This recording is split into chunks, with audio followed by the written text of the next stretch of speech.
देखिए, मैं समझता हूँ कि आजकल के दौर में 300 इज़ अ न्यू 250। 90s के दौर में अगर बैटिंग टीम 250 रन कर देती थी, तो 70% उसका जीतना तय होता था, क्योंकि 250 रन चेज़ करने इतने आसान नहीं होते थे। बट अब ज़माना बदल गया है, क्रिकेट बदल गई है और अगर बैटिंग टीम आजकल वनडे के अंदर 300 रन ना करे, तो उसको एक सेफ टोटल हम तसव्वुर नहीं कर सकते। बल्कि अगर एक टीम 270-280 रन भी करती है, तो उसे मिडल ओवर्स के अंदर वक़्तन-फ़वक़्तन विकेटें लेनी पड़ती हैं, क्योंकि 50 ओवर के अंदर 270-280 रन को रोकना बगैर विकेट लिए अब मुमकिन नहीं रहा। न्यूज़ीलैंड आज यहीं पे फँसा कि उनका स्कोर सिर्फ़ 255 था। पाकिस्तान टॉस जीता और पाकिस्तान ने पहले फ़ील्डिंग का फ़ैसला किया और पाकिस्तान ने शुरू से लेकर आखिर तक मैच को डोमिनेट किया। फ़खर ज़मान टीम में आए, हारिस सोहेल की वापसी हुई, उस्तम अमीर को डेब्यू मिला। न्यूज़ीलैंड की तरफ से हेनरी शिपली, एक बॉलर फ़ास्ट बॉलर को खिलाया गया और ये कहा गया कि ये काइल जेमिसन की तरह हैं और काइल जेमिसन जो कि एक टॉल फ़ास्ट बॉलर हैं, 6 फुट 6 इंच उनकी हाइट है और उन्होंने पाकिस्तान को बहुत तंग भी किया है पिछले मैचेस के अंदर। तो जब हेनरी शिपली इस रेपुटेशन के साथ आए, तो ऐसा लग रहा था कि लॉकी फर्गुसन के साथ मिलके वो पाकिस्तानी बैट्समैन को काफ़ी तंग कर सकते हैं। लेकिन वो बात की बात। पहले तो न्यूज़ीलैंड की टीम ने जब बैटिंग शुरू की तो पहले ही ओवर में डेविन कॉनवे आउट हो गए और बॉलर की कमाल से ज़्यादा वो खुद की उनकी गलती थी। टेक्निकली एक पुअर शॉट खेला, लेग स्टंप की बाहर की गेंद थी और उसको वो चाह रहे थे कि स्क्वायर लेग और फाइन लेग के दरमियान से खेलें। जब भी आप लेग स्टंप की गेंद को खेलते हैं, तो आपको अपना सर बहुत स्टिल रखना होता है। लेकिन डेविन कॉनवे का सर जो है ना, वो उनके सीधे कंधे की तरफ गिर गया। जब उनका सर गिरा, तो उनको अपना बैलेंस बरकरार रखने के लिए अपना बैक फुट अपनी जगह से हिलाना पड़ा, तो वो बैक फुट जो है वो हवा में चला गया।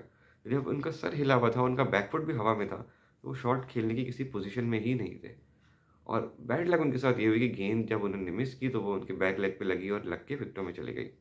तो डेविन कॉनवे जो कि एक अच्छे ओपनर हैं, खतरनाक ओपनर हैं, वो पहले ही ओवर में आउट होकर पवेलियन वापस चले गए।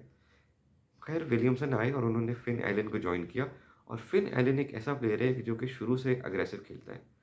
ऐसा लगता है कि न्यूज़ीलैंड की टीम ने उनको लाइसेंस दिया हुआ है कि तुम जाओ और मारो और अगर तुम आउट हो गए तो कोई बात नहीं। फिन एलन ने भी कुछ ऐसा ही स्टार्ट किया और बहुत शानदार कुछ चौके लगाए, लेकिन सलमान अली यागा की शानदार फील्डिंग की बदौलत 29 रन बनाकर वो आउट हुए। यहाँ पे आप देखें कि जनरली पाकिस्तान की fielding over a period improve हुई है। ग्राउंड फील्डिंग उनकी इम्प्रूव हुई है, उनकी कैचिंग भी इम्प्रूव हुई है।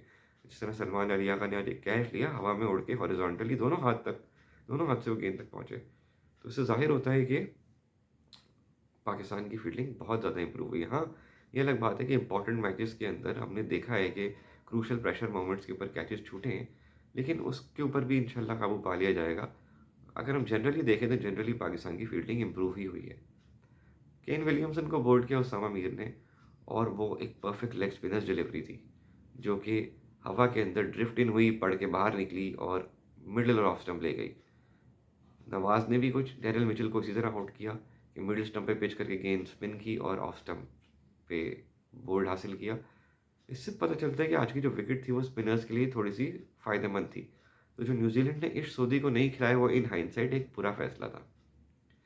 सऊदी खेले, अ, शिपली खेले और फर्गुसन खेले। खैर, उम, बैटिंग के लिए पाकिस्तान ने क्या किया कि पाकिस्तान ने जो जब अर्ली विकेट्स उनको मिली और जब विलियमसन भी आउट हो गए और लेथम विकेट के ऊपर आए, तो फिर रन्स ट्राई करने शुरू कर दिए। चैनल में बॉलिंग की लाइन और लेंथ अच्छी रखी, स्पिनर्स ने आके जो है वो स्टॉप लगाया रन्स को, तो न्यूज़ीलैंड का रन रेट इफ़ेक्ट हुआ और न्यूज़ीलैंड अपना रन रेट बढ़ा नहीं सका। हुआ ये कि एक पॉइंट पे तो ये वक़्त था कि कोई 10 ओवर के अंदर न्यूज़ीलैंड की एक भी बाउंड्री नहीं थी। 17 ओवर से लेके 27वें ओवर के दरमियान तक एक भी बाउंड्री न्यूज़ीलैंड की नहीं लगी। तो जब फाइनल ओवर्स के अंदर न्यूज़ीलैंड अपना रन रेट बढ़ाना चाहा, तो उनकी विकेटें गिरी। लेथम आउट हुए, ग्लेन फिलिप्स भी ऐसे ही आउट हुए। हालाँकि वो नसीम शाह की बहुत अच्छी गेंद थी कि जो गुड लेंथ पे पड़ के और सीम पे पिच होके और हल्की-सी बाहर निकली। तो जो ग्लेन फिलिप्स लेग साइड पे मारने चले गए, तो गेंद ने बल्ले का मिडल लेने के बजाय उसका बाहरी किनारा लिया और गेंद टॉप एज की तरफ लगती हुई हवा में चली गई और ग्लेन फिलिप्स को अपनी विकेट से हाथ धोना पड़ा।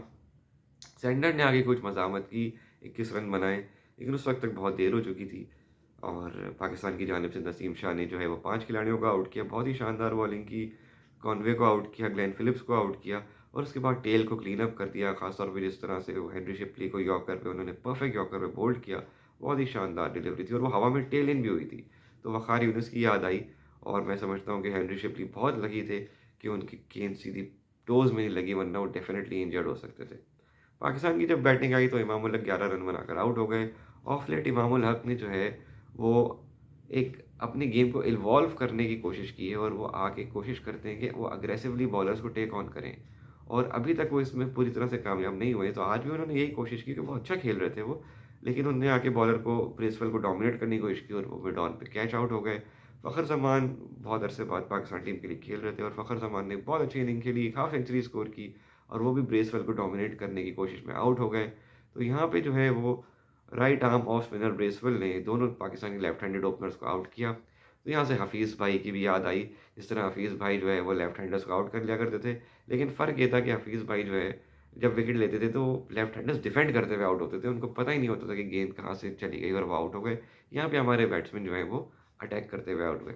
बाबर आज़म ने शानदार हाफ सेंचुरी स्कोर की, रिज़वान ने शानदार हाफ सेंचुरी स्कोर की और कभी गेम को अपनी गिरफ्त से बाहर जाने ही नहीं दिया। एक मोमेंट के ऊपर रिक्वायर्ड रेट जो है वो 6 से ऊपर चला गया था, लेकिन फिर भी रिज़वान और बाबर कंट्रोल में थे। और बाबर जब आउट होकर पवेलियन में वापस गए, जब leg down the leg side वो स्टंप हो गए, तो हारिस सोहेल ने आके जो सऊदी को 2 छक्के मारे हैं मिड विकेट के ऊपर, वहाँ से गेम तकरीबन तय हो चुका था। सलमान अली आगा ने आखिरी छक्का लगाया और पाकिस्तान यूँ बआसानी ये मैच 6 विकेटों से जीत गया। रिज़वान ने 77 रन स्कोर किए, लेकिन रिज़वान को अपनी फ़िटनेस के ऊपर थोड़ी-सी तवज्जो देनी पड़ेगी। उसकी वजह ये है कि देखिए कराची के अंदर सर्दियाँ हैं और इतनी गर्मी नहीं है। जैसे मैच अगर जुलाई-अगस्त में हो रहा होता और गर्मी होती तो हम ये समझ सकते थे कि चलें 35-36 डिग्री टेम्परेचर है तो क्रैम्प्स आ रहे हैं। लेकिन यहाँ पे तो 20-25 डिग्री सेंटीग्रेड के अंदर क्रैम्प्स नहीं आने चाहिए।